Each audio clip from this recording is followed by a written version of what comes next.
नमस्कार, मैं खुशी और आप देख रहे हैं यूपी न्यूज 24। आइए नजर डालते हैं आज की बड़ी खबर पर। राणा सांगा के मुद्दे पर बैकफुट पर आई अखिलेश यादव, करनी सेना, क्षत्रिय समाज का विरोध या कोई दूसरी वजह जाने।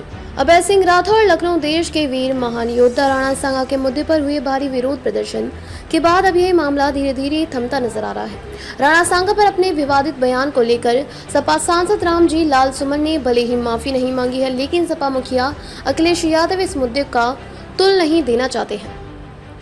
एक तरह से सपा इस मुद्दे पर बैकफुट पर आ गई है। इस बात की तस्दीक अखिलेश यादव के उस बयान से भी होती है जिसमें उन्होंने सपा नेताओं को धार्मिक और इतिहास के मुद्दों पर बयानबाजी न करने की नसीहत दी है।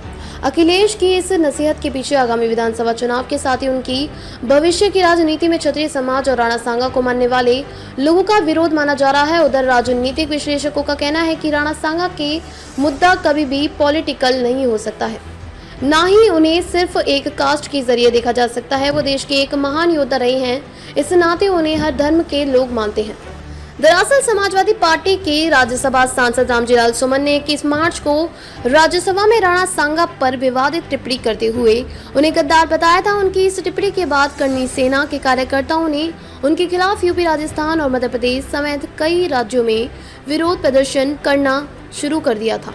करनी सेना ने आगरा स्थित सपा सांसद के घर को घेराव कर जमकर बवाल किया था। लखनऊ में भी करनी सेना और क्षत्रिय समाज ने जोरदार प्रदर्शन किया था। राणा सांगा को लेकर समाजवादी पार्टी के खिलाफ हो रहे विरोध प्रदर्शन के बाद अखिलेश यादव के अपने नेताओं को दी गई नसीहत के बाद ऐसा माना जाने लगा है कि अखिलेश यादव की पार्टी अब राणा सांगा में मुद्दे पर पूरी तरह से बैकफुट पे आ चुकी है। हालांकि अखिलेश शनिवार को रामजी लाल सुमन से मुलाकात करने उनके आगरा स्थित घर गए थे, लेकिन उन्होंने सपा सांसद के राणा सांगा को लेकर दिए बयान का कहीं भी समर्थन नहीं किया। उधर जानकारों की माने तो राणा सांगा के मुद्दे पर अखिलेश को नफा कम नुकसान ज्यादा होने की संभावना थी, क्योंकि जिस तरह से इस मुद्दे को लेकर दलित वर्सेस क्षत्रिय की लड़ाई बनाई जा रही थी, वह मुद्दा कहीं भी टिकने वाला नहीं था। राणा सांगा एक वीर महान योद्धा थे, वो देश का गौरव है, उनको मानने वाले संख्या हैं और हर वर्ग से हैं। इसलिए यह कह देना कि रामजी लाल सुमन के घेराव और उनके खिलाफ हो रहे प्रदर्शन से सारा दलित समाज उनके साथ आ जाएगा, ये सरासर गलत है। सपा सांसद का विरोध उनके बयान की वजह से हो रहा था और फिर रामजी लाल सुमन दलितों के इतने बड़े नेता भी नहीं है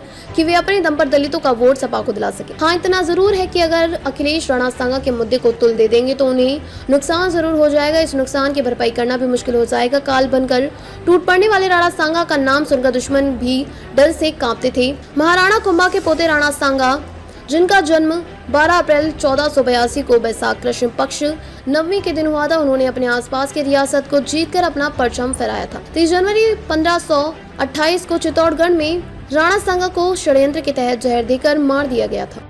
खबरों में अब तक के लिए बस इतना ही। फिर होगी आपसे मुलाकात ऐसी ही एक और बड़ी खबर के साथ। तब तक के लिए नमस्कार और देखते रहिए यूपी न्यूज 24। ऐसे ही लेटेस्ट अपडेट्स पाने के लिए हमारे चैनल यूपी न्यूज 24 को सब्सक्राइब करें और बेल आइकन दबाना ना भूलें, जिससे आपको लेटेस्ट अपडेट्स का नोटिफिकेशन मिल जाए।